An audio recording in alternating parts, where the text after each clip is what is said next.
beleza? Aqui que tá falando é o Vitor e sejam bem-vindos a mais um vídeo na UJB Plus, dessa vez com o tema Avivamento, é isso mesmo. E eu quero fazer um convite aqui para você, antes de a gente iniciar o vídeo, né? Durante os dias 25, 26, 27 e 28 deste mês, né, de julho, né, o meu ministério, né, a minha igreja, o Betel, está comemorando o seu aniversário de 27 anos. Então, você que mora em Fortaleza e adjacências, se sinta convidado a fazer parte dessa festa.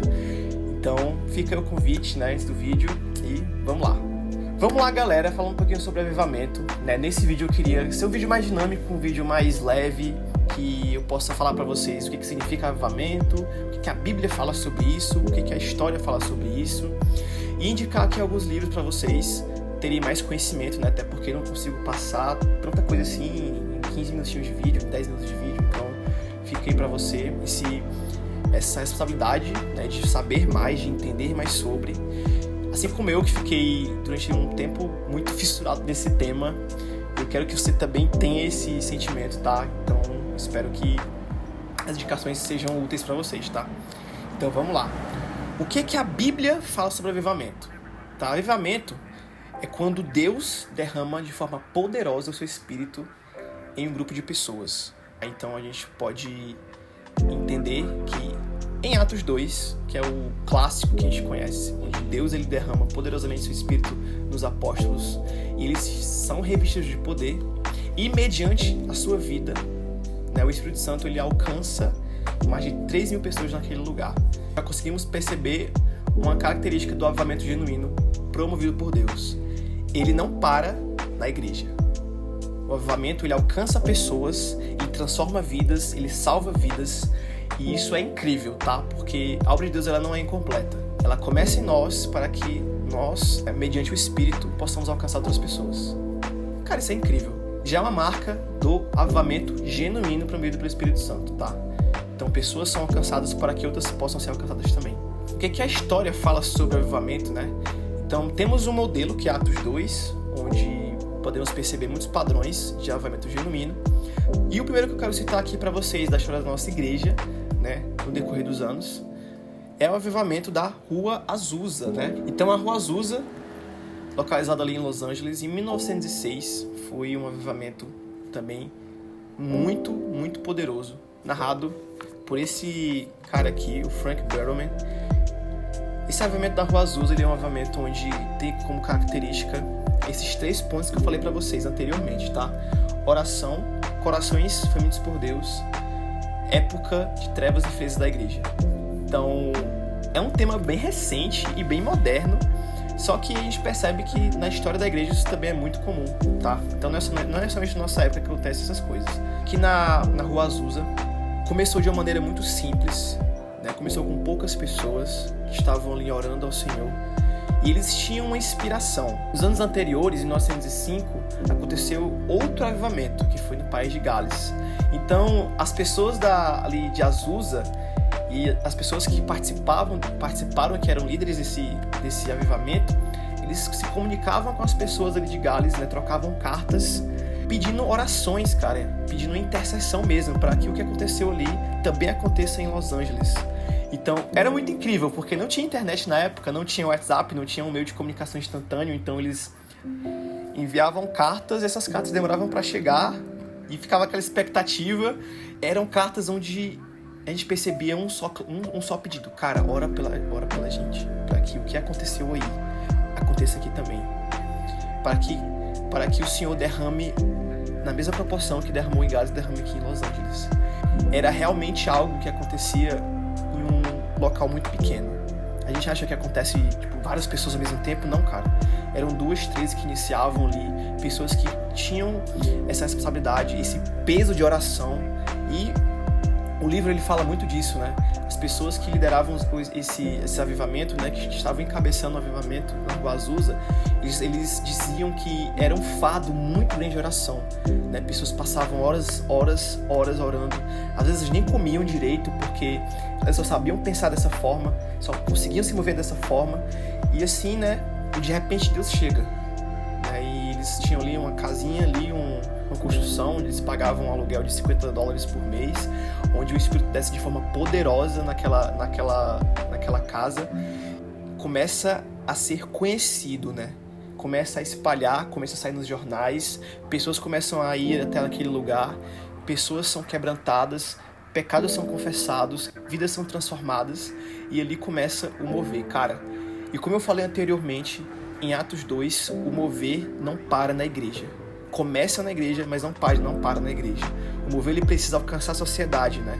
Então, Los Angeles inteira foi impactada por esse avivamento na Rua Azusa. Também foi inspirado por Gales, né? Eu já pego aqui o gancho para falar um pouquinho de Gales. O avivamento no País de Gales aconteceu 2 anos antes do que foi em Azusa. Durou 10 meses. Foi de 1904 a 1905, liderado por Evan Roberts.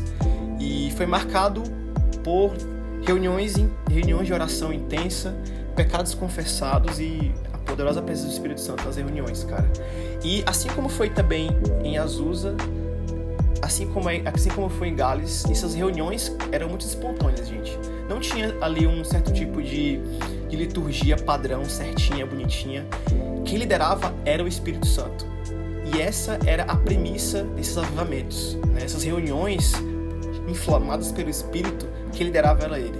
Ele liderava ela. Toda vez que uma pessoa queria se aparecer, se achar ali, querer ser o bambambam, né? O livro fala sobre os charlatões espirituais. O Espírito Santo, ele automaticamente expulsava essa pessoa. Ele não expulsava de forma literal. A pessoa se sentia constrangida e concluía: eu não pertenço a esse ambiente. E se retirava. Então era uma das coisas que os autores eles criticavam, né, sobre o movimento. Que apareciam pessoas que queriam se promover, que queriam, sabe, pegar esse ganchinho e se aparecer, e de forma muito impetuosa o Espírito ele repugnava esse tipo de aparição da carne. Então somente quem estava ali em espírito poderia desfrutar da presença de Deus. Em Gales não foi diferente, cara. Não foi diferente. O mover, ele começa na igreja e ele é expandido, né, por meio do país. Pessoas, eles deixavam de ir pro futebol, deixavam de ir pros bares, deixavam de fazer as suas atividades cotidianas e iam pra igreja, cara. Durante esses 10 meses de avivamento no País de Gales, mais de 100 mil pessoas foram alcançadas. Isso é tremendo, né? E a criminalidade foi reduzida, sabe? A sociedade teve uma purificação moral muito grande. Então a gente percebe que é um padrão, tá? Assim como foi em Atos 2, assim como foi na Rua Azusa, assim como foi em Gales, o avivamento ele perpassa as paredes da igreja e alcança a sociedade ao ponto de transformar ela por completo. Cara, isso é incrível. Agora, chegando no momento aqui final do nosso vídeo, né, eu quero fazer uma indicação para vocês de leitura. Primeiramente, eu queria indicar o livro Por que Tarda o Pleno Avivamento, que é esse livro aqui. Não se engane, porque ele é pequenininho, porque ele pode ser um livro curto. É um livro que vai te bater de uma maneira muito tremenda. E eu queria aqui destacar uma parte do livro, página 79, capítulo 10, que fala o seguinte: olha a pedra. Não há dúvida de que, se o avivamento tarda, é porque a oração está sendo negligenciada. Nada atemoriza mais Satanás e o inferno do que o crente que ora.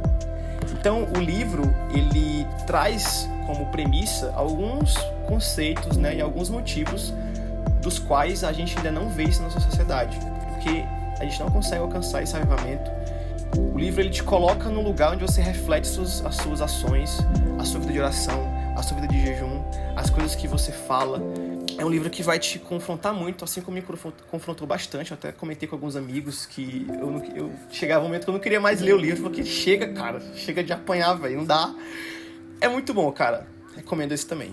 O segundo que eu quero comentar e também indicar é Azusa, né? Assim como a gente também já falou. O livro, ele é narrado pelo Frank, que é essa pessoa aqui, que é um dos líderes que lideraram esse avivamento juntamente com o pastor William Seymour, né? E é um livro muito bom, cara, que ele fala da ótica do Frank, sobre o que aconteceu, como foi o início, quais foram os desafios que aconteceram, que foram muitos, inclusive. E eu queria destacar aqui uma frase muito massa que eu li aqui no livro, que é na página 14, que é o seguinte: a profundidade de qualquer avivamento será determinado precisamente pela profundidade do espírito de arrependimento que o produz. É essa, aliás, a chave de todo avivamento verdadeiramente nascido de Deus. Não tem o que falar, né, cara? É muito contraditório a gente apontar um evento como avivamento e não ter confissão de pecado, e não ter coração quebrantado, espírito contrito. Né? Assim como o salmista fala no Salmo 51, né, que o coração quebrantado e o espírito contrito o Senhor não desprezará. Então, são coisas que, cara, não tem como forjar, não tem como fingir, não tem como imitar.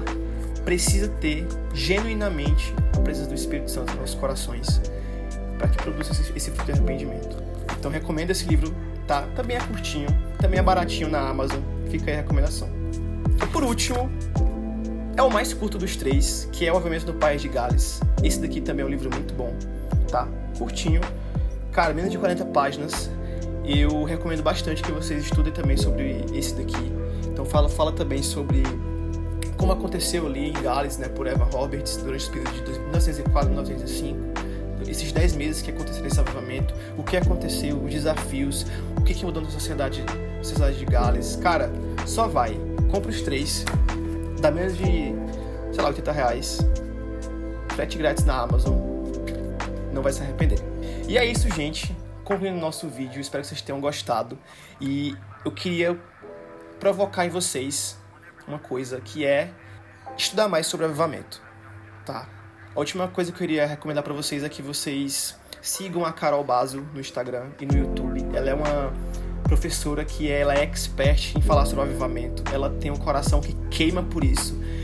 E eu admiro muito ela, e foi através da vida dela que eu consegui entender a importância da gente passar a orar por isso.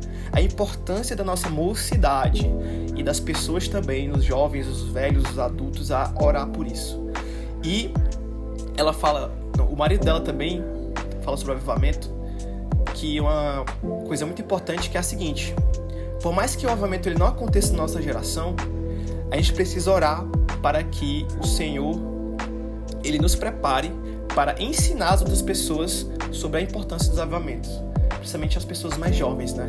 Então a gente precisa passar para ela essa nossa vontade, essa paixão por esse tema, por essa importância, né, da oração sobre o avivamento para essas pessoas, para que seja sustentável, tá? Não é porque não vai acontecer na minha geração que eu vou parar de orar, que eu não vou orar, que é inútil, não, cara, é muito pelo contrário. A gente precisa entender que as promessas do Senhor, elas vão através das gerações, não é porque não vai acontecer na minha que eu tenho que ficar alheio a isso.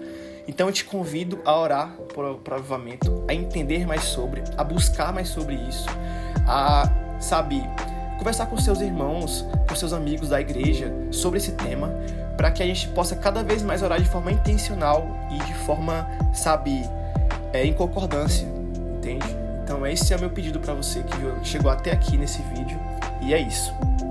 Então, gente, se não é inscrito, se inscreve, like, favorito, comentário bonito, tamo junto. É isso. Valeu!